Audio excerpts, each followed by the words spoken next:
This is a takeover.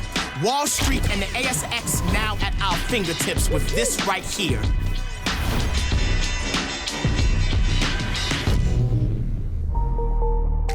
Welcome to the Final Eagle Review for 2022, courtesy of Steak. Download the app or visit hellosteak.com. Saturday afternoon at the Cattery. Pretty tall order, knocking off the best side in the land, going for their 13th on the trot. We're missing about 1,600 odd games of experience through injury, but who's counting? Oh yeah, and it's Danger's 300th, no big deal. The result probably ended up the way many pundits thought it would, making it a 9th straight defeat at GMHBA Stadium. Not quite the same side that got within 3 goals at Optus earlier in the year. Geez, the backs were certainly under the pump for the majority of the day. 62 inside 50s, that's an absolute ton for the Cats.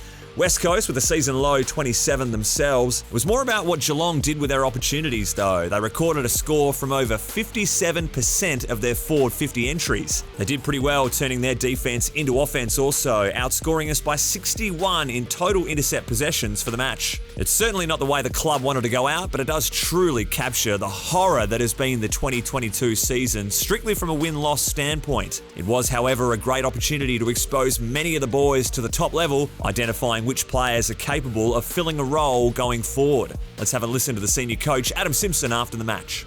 We played the best team in the competition. We came with the plan to be as competitive as we could be, and I thought at stages we were, but we get overwhelmed with their talent, their fitness, their system.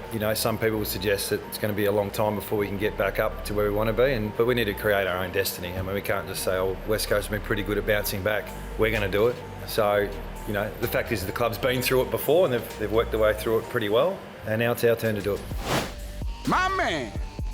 Not the fairy tale finish Jamie Cripps was hoping for in game 200 for the footy club, but he certainly did all he could from his end, bagging 3 straight, all in the set shot variety. The 30-year-old becomes the 8th player to record 250 goals for the footy club. An outstanding achievement since making his way over from the Saints back in 2013. Just great scenes running out with son Reef here at the Cattery. Certainly looking forward to his elite golden years at the Mighty Eagles. Tim Kelly battled manfully out there against his old club to the tune of 28 touches. Bunga and TB combined with their defence as best as they could at times. Another solid outing from Jermaine Jones at half-back looks to have found his role going forward. Darling booted a couple of snags and was the only Eagle to not come off the ground at any stage. And finally, Cully wound up with his second game out of 4, registering double-digit tackles with 10. Ryan was in a flying mood and wound up taking the best of the night. Brutal landing though, all of the air leaving his body at once. We only had one Eagle winning mark of the round this year, which was TB, with the flight back against the Hawks. Let's hope we see Flying feature a few more times next season, like we all know he can.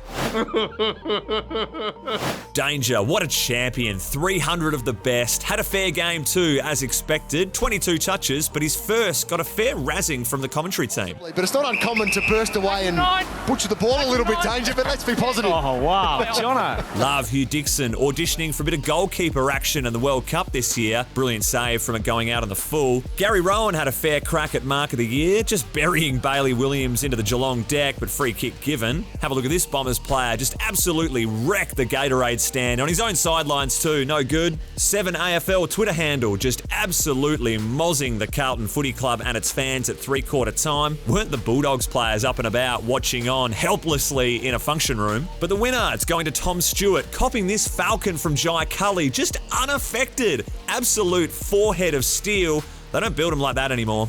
Thanks for watching Eagle Review this year, courtesy of Steak. Remember to stake your claim to the future. Download the app or jump on to hellosteak.com for more details. This is a takeover.